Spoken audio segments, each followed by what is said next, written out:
The Battle of the Bulge, December 1944 to January 1945. Hitler's last great gamble, a massive surprise offensive through the Ardennes Forest aimed at splitting the Allied armies and recapturing the vital port of Antwerp. Over 600,000 American soldiers fought in the largest and bloodiest battle the United States Army fought in World War II, in the worst winter weather Europe had seen in decades. It became America's costliest battle of the war, with over 19,000 Americans killed and 80,000 casualties total. But it ended with the destruction of Germany's last reserves and opened the road to final victory. Welcome back, everyone. Today, I want to tell you about the biggest battle the United States Army ever fought.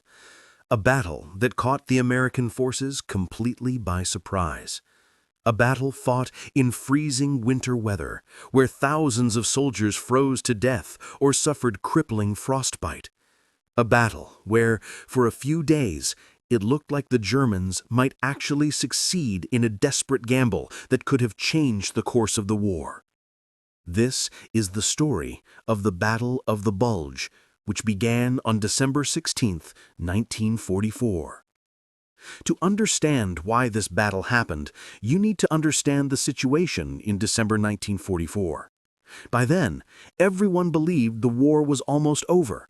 American and British forces had liberated France after the breakout from Normandy. They'd chased the Germans all the way back to Germany's border. Paris was free. Brussels was free. The Allies were at the Rhine River, Germany's last natural barrier. In the Pacific, American forces were island-hopping toward Japan. The newsreels back home showed nothing but Allied victories. People were starting to think about what they'd do when the boys came home. Christmas 1944. Surely this would be the last wartime Christmas. The war would be over by spring at the latest. American soldiers on the front lines were exhausted but optimistic. They'd been fighting since D-Day, 6 months of continuous combat. They'd lost friends, seen terrible things, survived battles that would haunt them forever. But they could see the end approaching. Germany was clearly losing. Just a few more months, and it would be over. General Eisenhower, the supreme Allied commander, was planning the final push into Germany. He had over 3 million men under his command. The plan was to cross the Rhine River in the spring and drive straight into the heart of Germany. Nothing could stop them now. But there was one section of the front line that worried some officers: the Ardennes Forest in Belgium and Luxembourg. The same forest where the Germans had launched their surprise attack in 1940 that led to the fall of France. The Ardennes was a quiet sector, held by inexperienced American divisions just arrived from the States, or exhausted veteran divisions pulled back to rest and refit. The thinking was the Ardennes was safe. The terrain was difficult. Dense forests, steep hills, few roads. Nobody would attack through there, especially not in winter. So it was lightly held. The American divisions there were spread thin, covering more ground than they should. But it seemed like a reasonable risk. The main action was elsewhere. What the Allies didn't know was that Hitler was planning the biggest gamble of his career. He was going to attack through the Ardennes again. He was going to throw everything Germany had left into one massive offensive. The goal was to split the American and British armies, drive to the coast and capture the port of Antwerp, and force the Allies to negotiate a peace that would let Germany survive. It was a desperate plan. Germany didn't have the resources for such an offensive. They were running out of fuel, ammunition, trained soldiers. But Hitler believed it was Germany's last chance. If the offensive failed, Germany would collapse. But if it succeeded, maybe, just maybe, Germany could survive. For weeks, the Germans prepared in total secrecy. They assembled 3 armies, over 200,000 men, 1,000 tanks, thousands of artillery pieces. They moved everything into position at night, under radio silence, hiding in the forests. They chose the date, December 16th, 1944. They chose the time, 5:30 a.m. before dawn, and they waited. American soldiers in the Ardennes on the night of December 15th had no idea what was coming. It was quiet. Cold, but quiet. Some units were getting ready for Christmas. They'd ordered turkeys, planned parties. New replacements were getting oriented. Veterans were writing letters home. It was just another night on the quiet sector of the front. At 5:30 a.m. on December 16th, the German artillery opened fire. Thousands of guns, all firing at once, all along an 80-mile front.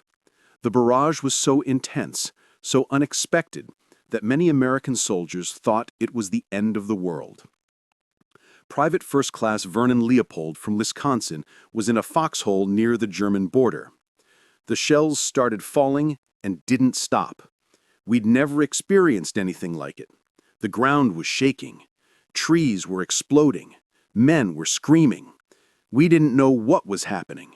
We thought maybe this was just a local attack. We had no idea the entire front was under attack. After the artillery barrage, German infantry and tanks attacked. In some places, they hit inexperienced American units that panicked and broke. In other places, they hit veteran units that fought back hard but were overwhelmed by numbers. The Germans used searchlights pointed at low clouds to create artificial moonlight. Artificial moonlight, they called it, so their tanks could see to attack in the darkness. The attack achieved complete surprise. American commanders couldn't believe it. A German offensive.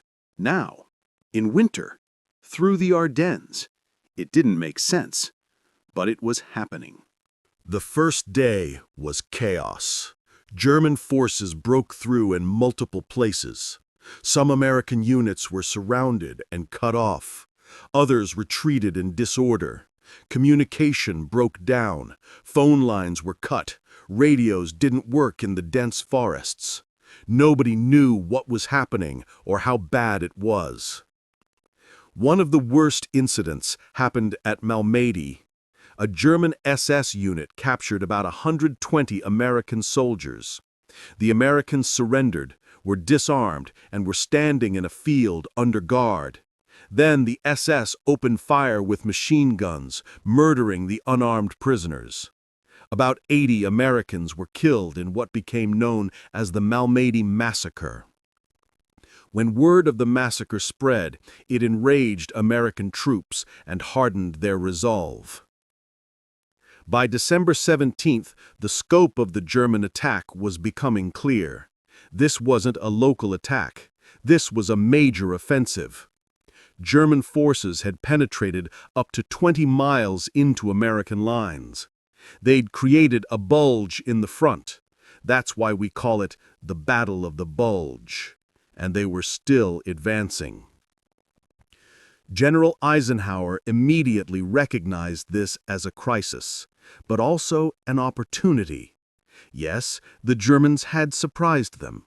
Yes, American forces were in trouble. But the Germans had come out from behind their defenses. They were exposed. If the Allies could contain the Bulge and then counterattack, they could destroy the German forces in the open and end the war faster. Eisenhower's first priority was to hold key road junctions. In the Ardennes, with its limited roads, whoever controlled the junctions controlled movement. Two towns were critical, Saint-Vith and Bastogne. American forces had to hold those towns to prevent the Germans from advancing further. At Saint-Vith, the 7th Armored Division and other units fought a desperate defensive battle. For several days, they held the town against overwhelming German attacks, buying time for other American forces to establish defensive lines further west. Eventually, Saint-Vith fell, but the defenders had delayed the German advance by crucial days. At Bastogne, as we discussed in a previous episode, the 101st Airborne held out despite being surrounded. Their defense of Bastogne was heroic and strategically critical. But all across the Ardennes, American soldiers were fighting desperate battles. Some units held their ground against all odds. Others retreated fighting, delaying the German advance. Small groups of soldiers, cut off and surrounded, fought on rather than surrender. The American response wasn't perfect. There was confusion, some units broke, but overall, American forces fought with determination and skill. The weather was brutally cold. December 1944 was one of the coldest winters Europe had seen in decades. Temperatures dropped well below 0 Fahrenheit. Snow covered everything. American soldiers, many without winter clothing, suffered terribly. Thousands got frostbite. Some froze to death in their foxholes. Private Donald Bulge from Michigan, serving with the 101st Airborne, wrote, "The cold was as much an enemy as the Germans. Your feet went numb. Your hands couldn't work. You couldn't feel your rifle. Guys were losing fingers and toes to frostbite. We'd find men dead in the morning, frozen solid. Some were wounded and couldn't move, and the cold killed them." The Germans suffered from the cold too, but they had another problem: fuel. The German plan depended on capturing American fuel supplies. German tanks were supposed to overrun American fuel dumps and use captured fuel to keep advancing. But American forces, even when retreating, destroyed or evacuated their fuel supplies. German tanks started running out of gas. The weather that caused so much suffering also affected operations. The fog and clouds that covered the Ardennes prevented Allied air power from being used. Allied commanders desperately wanted to use their overwhelming air superiority, but planes couldn't fly in the bad weather. The Germans knew this. They'd planned the offensive for winter, partly because Allied air power would be grounded. But on December 23rd, the weather cleared. Suddenly, the skies were full of Allied aircraft. Fighter bombers attacked German columns. Medium bombers hit German supply lines. Heavy bombers pounded German positions. The Americans called it the Air Force Christmas present. For the Germans, it was a disaster. Their columns, bunched up on narrow roads, were perfect targets. Staff Sergeant William Gould from Texas, fighting with the 2nd Armored Division, watched the air attacks. The sky filled with our planes. P-47s diving on German tanks, shooting them up. B-26s bombing German troops. It was beautiful. We'd been taking a beating, and now we were hitting back. You could see German vehicles burning everywhere. That's when we knew we had them. By Christmas Day, the German offensive had stalled. They'd advanced about 60 miles at the deepest point of the Bulge, but they hadn't reached any of their strategic objectives. They hadn't captured Bastogne, they hadn't crossed the Meuse River, they hadn't split the Allied armies. And now, with Allied air power operational and reinforcements arriving, the Germans were in trouble. General Patton performed one of the most impressive maneuvers of the war. His Third Army, which had been attacking toward the German border in the south, turned 90 degrees north and attacked into the south flank of the Bulge. Patton had boasted he could do this in 48 hours. Many thought it was impossible. You can't just turn an entire army on short notice. But Patton did it. Within days, his forces were attacking towards Bastogne, eventually breaking through and relieving the surrounded garrison there. From the north, General Montgomery coordinated British and American forces to contain the northern shoulder of the Bulge. From the south, Patton attacked. The Germans were being squeezed from both sides. By early January 1945, the initiative had completely shifted. The Germans were no longer attacking, they were defending. The Allies were counterattacking, pushing the Bulge back. German units, out of fuel and ammunition, cut off from supplies, began to retreat. The weather remained terrible. The fighting continued to be brutal. But the outcome was no longer in doubt. The German offensive had failed. Now it was just a matter of eliminating the Bulge and restoring the front line. By the end of January 1945, the Battle of the Bulge was over. The front line was back roughly where it had been on December 15th, before the German attack. But the cost had been enormous on both sides. American casualties in the Battle of the Bulge totaled about 89,000, including over 19,000 killed.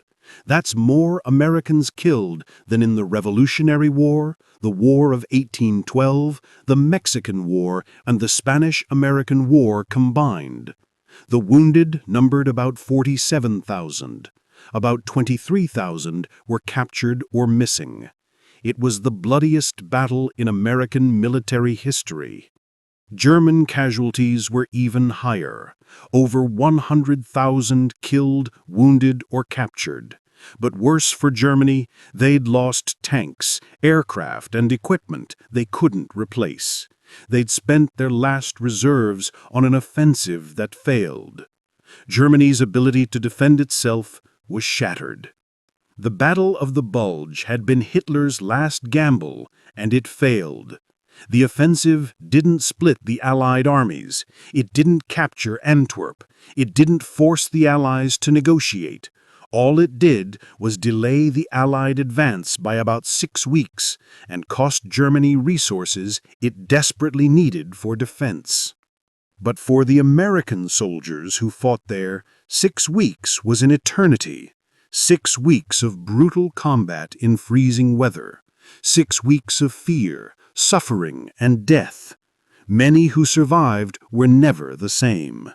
The psychological trauma of the battle, the surprise, the initial defeats, the desperate fighting, the terrible cold, affected thousands of men for the rest of their lives. The battle also revealed some uncomfortable truths. American intelligence had failed to detect the German buildup.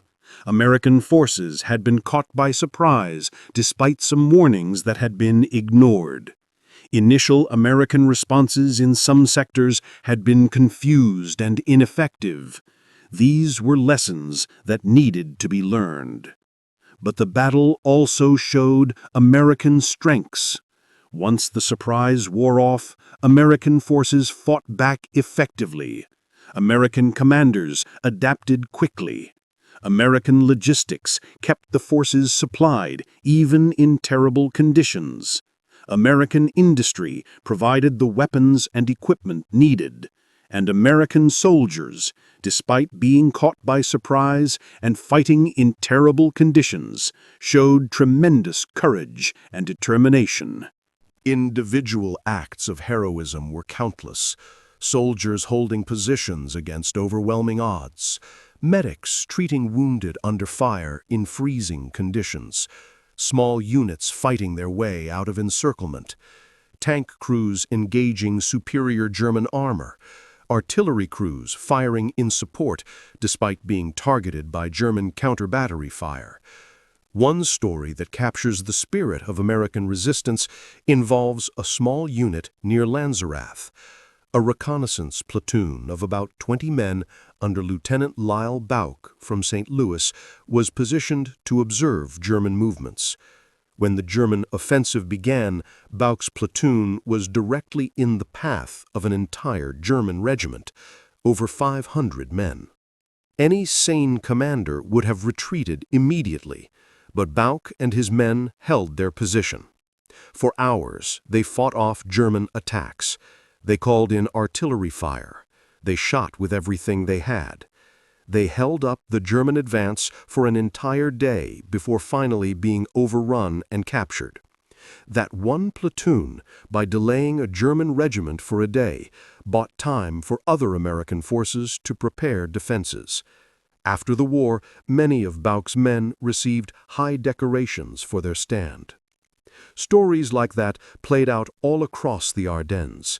Small units, often cut off, often outnumbered, fighting on because that's what American soldiers do. They don't give up. They don't quit. They hold the line. The Battle of the Bulge also showed the Allied coalition working effectively. British forces under Montgomery played a crucial role in containing the northern shoulder of the Bulge. Canadian units helped.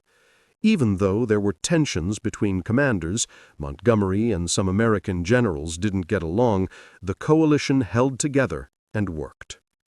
After the battle, the Allies regrouped and resumed the offensive toward Germany. The Rhine crossings came in March. Germany surrendered in May. The Battle of the Bulge had delayed victory by about 6 weeks, but it hadn't changed the outcome. Germany had thrown everything into one last desperate attack, and it had failed. Today, if you visit the Ardennes, there are numerous memorials and museums dedicated to the Battle of the Bulge. The American Military Cemetery at Henri-Chapelle in Belgium contains thousands of American soldiers who died in the battle. The Mardassin Memorial near Bastogne honors all American forces who fought there. Small monuments mark the locations of specific actions, crossroads that were fought over, villages that changed hands multiple times, fields where tank battles raged. The Belgian and Luxembourg people remember. They lived through the battle, caught between two armies. Many helped American soldiers, hiding them, feeding them, guiding them. After the battle, the gratitude of the liberated people toward their American liberators was profound and lasting. For American veterans, the Battle of the Bulge remained a defining experience. Reunions of Bulge veterans continued for decades. They'd gather, share stories, remember fallen comrades. As they grew older and their numbers dwindled, they worked to ensure the younger generations would remember what happened in those dark December days of 1944. The Battle of the Bulge stands as a testament to American resilience. Caught by surprise, thrown back, fighting in terrible conditions against a determined enemy, American forces could have broken. Some units did break, initially, but the Army as a whole held together, fought back, and ultimately prevailed. It showed that American soldiers, even when surprised and outnumbered, could fight effectively. It showed that American commanders could adapt to unexpected situations. It showed that American industry and logistics could support forces even in the worst conditions. And it showed that the American spirit, the refusal to give up, the determination to keep fighting no matter what, was stronger than German desperation. The Battle of the Bulge was Hitler's last gamble. He bet everything on one desperate offensive. He lost, and with that loss, Germany's fate was sealed. 3 months later, the war in Europe would be over. But we should never forget what it cost. Over 19,000 American soldiers killed, thousands more wounded, frostbitten, traumatized. Families back home receiving telegrams just after Christmas. We regret to inform you. The battle that was supposed to be over by Christmas 1944 dragged on into 1945. And thousands of American families paid the price. The soldiers who fought in the Battle of the Bulge, from the infantrymen in their frozen foxholes to the tankers fighting in the snow, from the artillerymen firing in support to the medics treating wounded in impossible conditions, from the engineers keeping roads open to the supply troops bringing up ammunition and food, they all deserve to be remembered. They fought the largest battle in American history. They fought in the worst conditions imaginable. They were caught by surprise, but didn't break. They held the line when it mattered most, and they won. Thank you for listening, and never forget what those soldiers endured in the frozen forests of the Ardennes in December 1944 and January 1945. Never forget the Battle of the Bulge. When the guns finally fell silent in the frozen forests of the Ardennes, The snow was no longer white. It was gray with smoke, blackened by fire, and stained deep red by the price of human pride. Over 19,000 American soldiers never came home from that winter. 80,000 more were wounded, frozen, or captured. On the other side, tens of thousands of young German boys were sent to die for a dream already dead. Towns were turned to ash, forests filled with twisted metal, and the cries of the wounded echoed long after the shooting stopped. For every inch of ground gained or lost, a life was traded. And for what? Freedom? Duty? Or just another lesson written in blood? When the snow melted in spring, the land gave back what the war had buried. Helmets, dog tags, bones, each one a story cut short. Each one a reminder that those who start wars never fight them. They just send others to die in their place. War doesn't make heroes, it makes ghosts. And somewhere in that silent forest they still march, not for victory, but for the peace that never came.